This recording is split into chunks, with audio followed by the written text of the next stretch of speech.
sustentáveis, né? Muitas delas mesmo surgiram nos últimos 5 anos, uma intensidade enorme. São ações que muitas vezes pode colocar em prática em casa mesmo, a gente pode colocar para valer na rotina. Que tal aprender a fazer uma composteira? Esse assunto veio à tona, né, do último ano para cá com muita força. A nossa equipe conheceu uma família que tem uma horta, cria minhoca em casa, muito legal, e recicla todo o alimento que eles consomem. Olha aqui.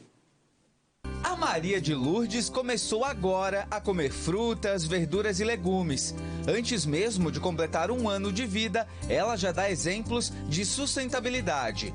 Os pais, o Eider e a Renata, dão o destino correto para as sobras de alimentos. A família tem em casa 2 composteiras. A gente sentiu a necessidade porque a gente já tem a horta e utiliza muito da forma daí comprada de adubo, de biofertilizantes para poder, né, fazer a manutenção. Então o que a gente pensou? Além do descarte que a gente já tem em casa, que acaba às vezes dando destino muitas vezes incorreto, misturando junto com o lixo, causando aumento nos aterros, até a gente vê em casa mesmo que contamina o lixo, a gente pensou, vamos ter um unir o útil ao agradável. O casal recebeu capacitação da Secretaria do Meio Ambiente de Florianópolis e o kit minhocário para compostagem.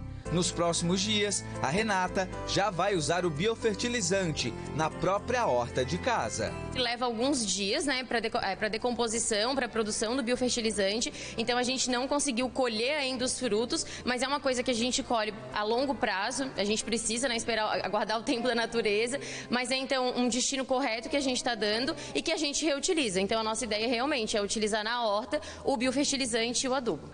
Em Florianópolis, as políticas públicas ligadas ao meio ambiente desviam 400 toneladas de resíduos orgânicos por ano que iriam parar no lixo comum. São ações principalmente voltadas para a reciclagem de orgânicos. Esse método de compostagem utilizando minhocas já existe aqui em Florianópolis desde 2018. A Daiana, que é da Secretaria do Meio Ambiente, vai dar mais detalhes. Daiana, um projeto que já atingiu mais de 100 famílias aqui na capital? Isso, de 1.100 famílias, né? As pessoas, elas vêm, são capacitadas, recebem todas as instruções, né? Antes disso, elas se inscrevem, tem um sistema web, Minhoca na Cabeça. Elas se inscrevem, participam da oficina e aí elas aprendem a manusear e levam o seu minhocário para casa. Daiana, na prática as pessoas separam, né, o que é orgânico em casa, que a gente tem um exemplo, ó, maçã, banana, cascas e tal. Depois esses rejeitos vão aqui para essa caixa?